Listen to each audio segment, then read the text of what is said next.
Bonjour. Alors, suite à votre demande, on va continuer à traiter des exercices.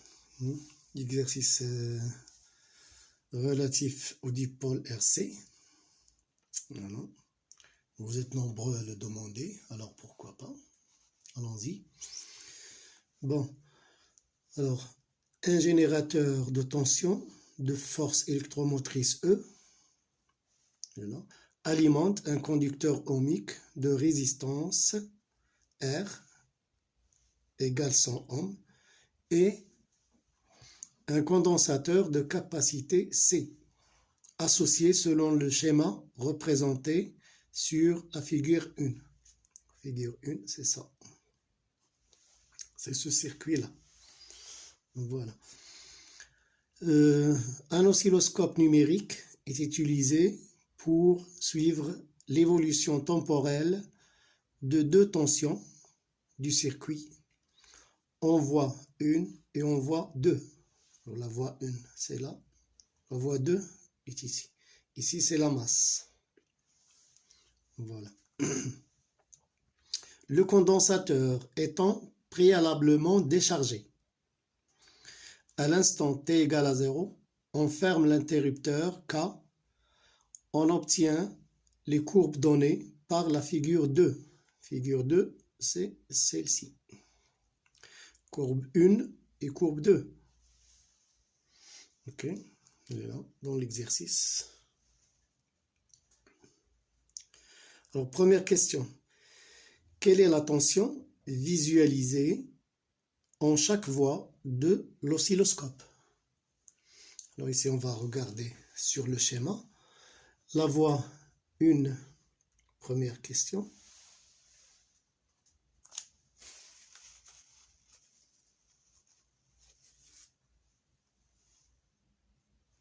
Première question.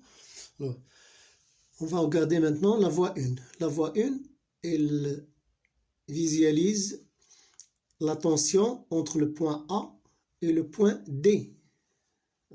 La masse, entre la masse et la voie 1. Entre la masse et la voie 1. Alors, si on passe par cette branche-là, entre A et D, ici, nous avons la tension UC, et là, nous avons la tension UR, suivant la convention récepteur. Donc, cette voie, dans la voie A, on va voir la courbe qui représente la somme des deux tensions, UC plus UR. Ou alors, c'est la tension E, si on passe de l'autre côté de cette branche-là. Et nous savons que UC plus UR égale E, d'après l'additivité des tensions. Donc, UC plus UR, qui est égal à E, sera visualisé sur la voie 1. Alors, pour la voie 2, entre A et B, la voie 2, il y a le condensateur, il y a la tension UC. Donc, UC, la tension UC sera visualisée sur la voie 2. Voilà. Alors, deuxième question. D'après les courbes 1 et 2 de la figure 2, quelle est celle qui correspond à la tension UC? Justifiée.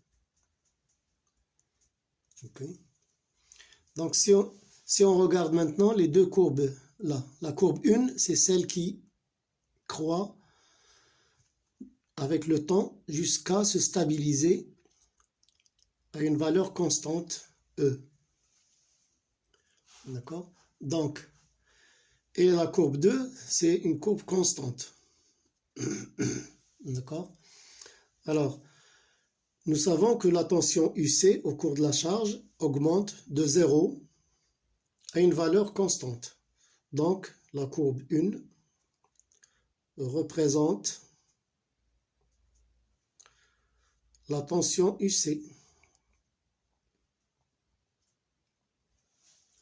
Alors, pourquoi? Pour justifier. Car UC croît avec le temps, augmente ou croît avec le temps. Bon. C'est une fonction croissante du temps pendant la charge, avant de se stabiliser à la valeur E. D'accord? Voilà. Alors, troisième question. Déterminer graphiquement l'intervalle de temps delta t correspondant au régime transitoire. Alors voilà. Dans la phase de charge, nous avons vu dans le cours qu'il y a deux régimes. Un régime transitoire et un régime permanent. Alors, le régime transitoire, c'est le régime pendant lequel la tension UC augmente. Donc ici, on verra, on peut séparer ces deux régimes de cette façon.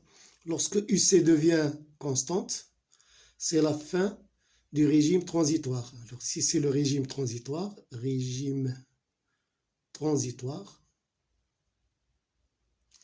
et là, c'est le régime permanent.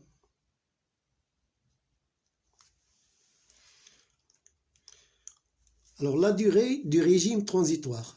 Alors, on va voir de 0 à ce point-là. Et on va calculer. Alors, 0,4, 0,8, 1,2, 1,6, 2. 2 millisecondes. Alors, delta t pour le régime transitoire sera égal à 2 millisecondes.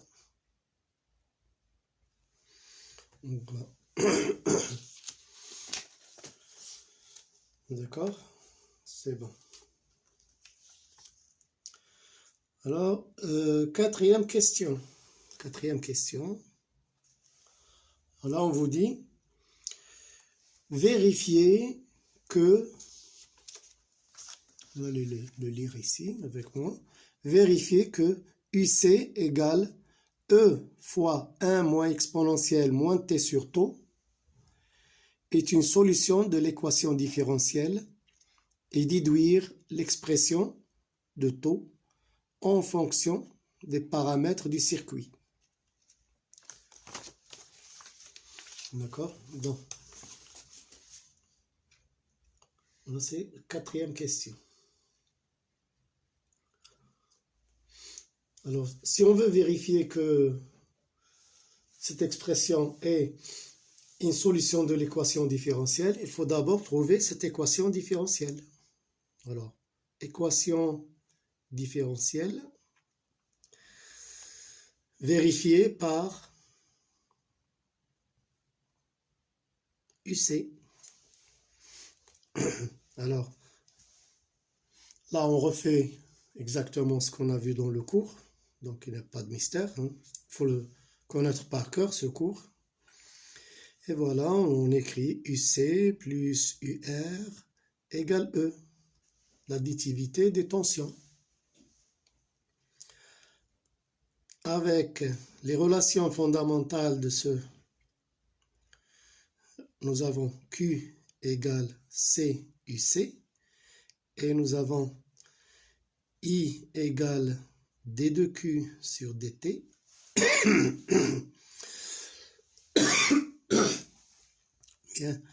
C'est-à-dire C D de UC sur DT. D'accord? Voilà. Donc, avec ces relations-là, on pourra trouver l'équation différentielle. Donc, et nous avons aussi UR égale RI, la loi d'Ohm. Alors, tout ça me donne que UR égale à R I qui est C D de UC sur DT. Je remplace I par C D de UC sur DT. Donc je reviens à l'équation différentielle. J'obtiens UC plus RC D de UC sur DT égale E. Donc voilà l'équation différentielle du premier ordre avec deuxième membre. Voilà. Maintenant, je dois vérifier que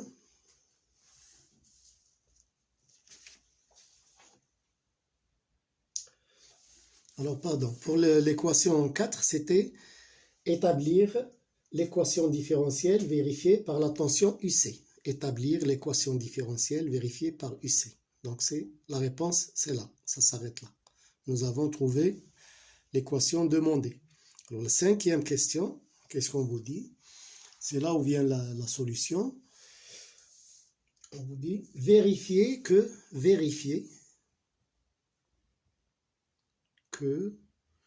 UC égale à E fois 1 moins exponentielle moins T sur taux est une solution de l'équation différentielle. Trouvez. Alors là, c'est une question un peu inversée du cours, mais c'est la même chose. Dans le cours, on vous donnait la forme de la solution, a exponentielle moins alpha t plus b, et on vous demandait de trouver les constantes a, alpha et b, en remplaçant et en utilisant la condition initiale du circuit. Maintenant, on vous donne ces constantes, E, taux, etc. On vous demande seulement de vérifier que cette forme-là est bien solution de cette équation-là. Donc, qu'est-ce qu'on va faire? On va juste remplacer ici. Si on trouve que ça vérifie cette équation, ça veut dire que c'est une solution de cette équation. Alors, comment? Alors, nous avons UC égale E fois 1 moins exponentielle moins T sur taux. Et nous aurons besoin de la dérivée de cette fonction. Alors, d de UC sur dt sera donc égal, je dérive cette expression. Alors, le E est une constante, donc je le laisse. Et dérivée de 1, c'est 0. Donc, j'en passe. Il reste la dérivée de exponentielle moins t sur taux. Donc, pour ne pas aller trop vite, on va l'écrire en détail. Alors, la dérivée de cette expression-là, E1 moins exponentielle moins t sur taux. Voilà. Alors, c'est-à-dire, c'est la dérivée de, sur dt, là, on va le détailler pour une première fois, mais après, vous comprendrez rapidement comment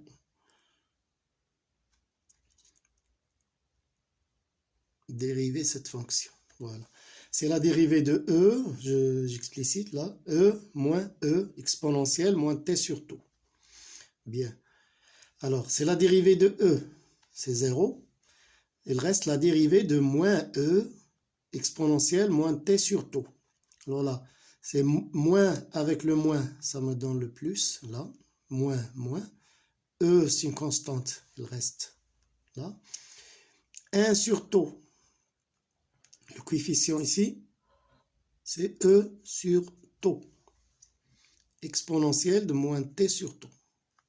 Donc voilà la dérivée. Donc maintenant, je remplace dans l'équation différentielle précédente. Je remplace UC par cette expression qu'on m'a donnée, moins T sur taux, plus RC fois la dérivée de UC sur dt, RC qui était déjà là, et là, E sur taux fois exponentielle moins T sur taux. Alors, égal à quoi? Je ne vais pas mettre égal à E, je vais vérifier que c'est égal à E. D'accord? Et à quelles conditions?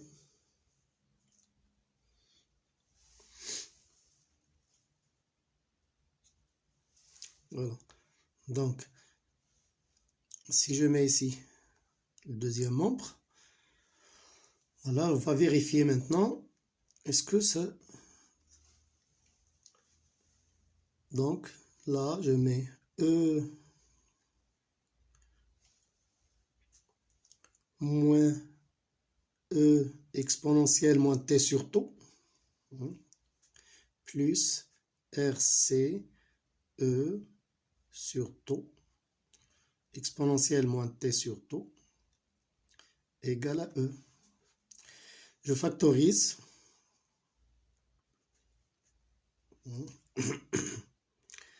Alors, E et E se simplifient. On nous donne ici, si je factorise là, d'abord, je vais factoriser le E exponentielle moins t sur taux. E exponentielle moins t sur taux, facteur de... Alors là, il me reste RC sur taux, moins 1. Égale quoi? Égale E moins E, c'est-à-dire 0. Ok? Là, le E, il se simplifie avec celui-là. E moins E, ça donne 0. Donc, à quelles conditions cette équation sera vérifiée? Alors, à condition que ce coefficient soit nul. C'est-à-dire, ceci est vrai si RC sur taux moins 1 égale 0. C'est-à-dire, alors excusez-moi là, voilà. Et là, ceci implique que RC égale à taux. RC sur taux égale 1, c'est-à-dire RC, ou alors, oui, égale taux. Donc voici la condition que doit réaliser taux pour que cette expression soit une solution de l'équation. Donc finalement, on dira UC est une solution de l'équation différentielle si taux égale RC. Voilà. C'est une vérification. Voilà. Alors, sixième question. Sixième question.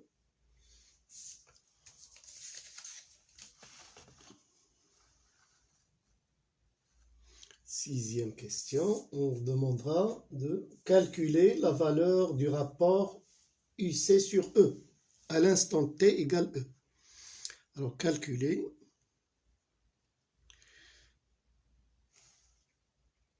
la valeur de UC sur E, ce rapport. À quel instant? À l'instant T égale à taux. Alors, nous avons UC égale E fois 1 moins exponentielle moins T sur taux, ce qui donne UC sur E est égal à 1 moins exponentielle moins T sur taux. À l'instant T égale à taux, à l'instant T égale à taux, on obtient quoi?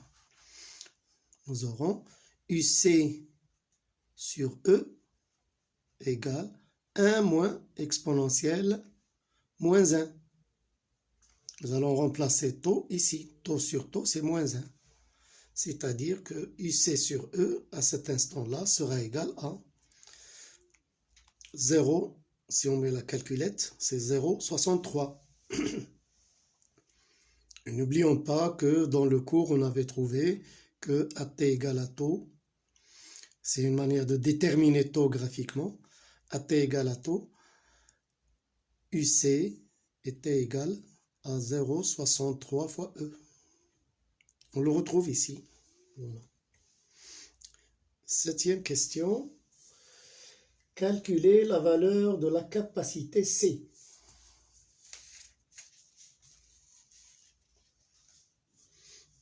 Calculer la valeur de la capacité C.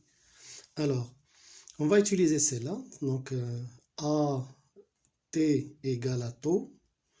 Nous savons que maintenant, UC sera égal à 0,63 fois E. Et E, c'est combien? Nous avons, d'après les données, E, c'est 6 volts. Donc, 0,63 fois 6, c'est-à-dire égal à 3,78 volts. Voilà. On revient au graphe donné. au graphe, sur le graphe, nous avons cette valeur-là, 3,78 sur le graphe, et on projette sur la courbe, et l'instant correspondant, c'est la valeur de taux. Ici, on trouve 0,4 millisecondes. Donc, graphiquement, on trouve taux égale 0,4.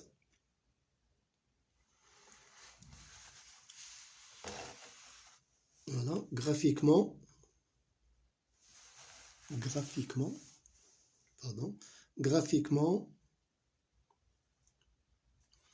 taux égale 0,4 millisecondes. Voilà. Nous savons que taux est égal à RC, ce qui implique que C c'est égal à taux sur R. C'est-à-dire 0,4 millisecondes, donc 10-3 secondes, divisé par 100 ohms. 100 ohms. C'est-à-dire, alors tout calcul fait, nous aurons 4-10-6 farad. Ici c'est 4-10-4 divisé par 100, c'est 10-2 euros, c'est-à-dire 4-10-6 farad ou 4 microfarad. Voici la valeur de C. D'accord? Bien.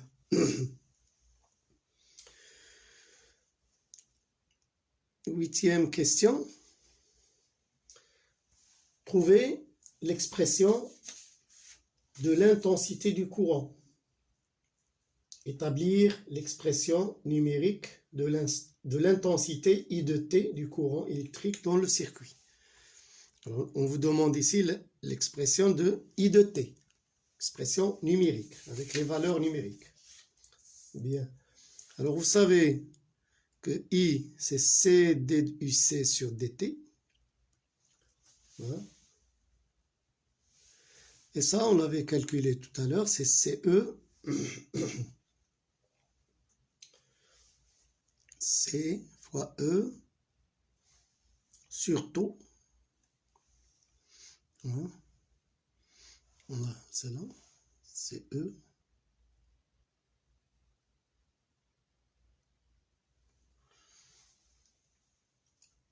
Exponentielle moins T sur taux.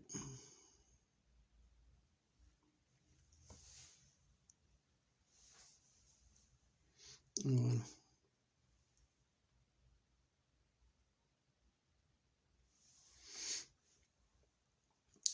Bien. Alors, les valeurs numériques, il faut remplacer par les valeurs. Là, nous avons CE sur RC, exponentielle moins T sur taux, est égal. Alors, on simplifie par C, ça me donne E sur R, exponentielle moins T sur taux.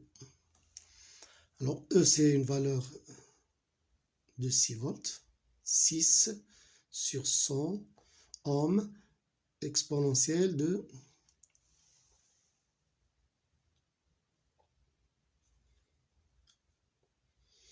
moins T sur taux.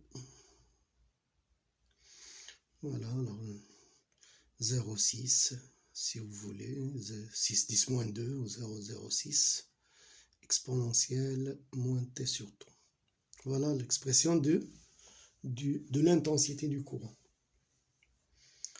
9. Question 9, dernière question. Là, on vous dit, on veut diminuer le temps de charge du condensateur. On veut diminuer le temps de charge du condensateur. On veut que ce condensateur se charge rapidement. Faut-il remplacer le conducteur ohmique précédent par un autre de résistance plus grande ou plus petite? Justifié. Alors, qu'est-ce qu'ils veulent dire par là? Nous voulons que le condensateur se charge rapidement. Donc, il faut diminuer le temps de charge. Et le temps de charge, c'est à peu près delta T, à peu près 5 taux. C'est le temps de charge en général. Donc, si on veut diminuer le temps de charge,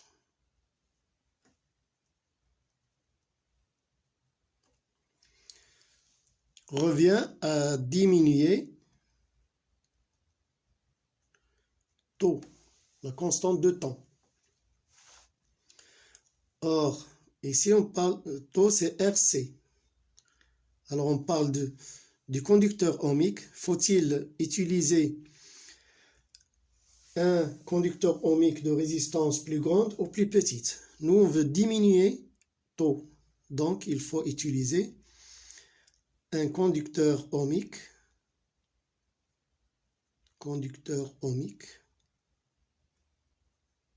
de résistance plus faible pour diminuer taux et diminuer à la même occasion le temps de charge. Voilà. Bien. Allez, à la prochaine, Inch'Allah. D'ici là, portez-vous bien.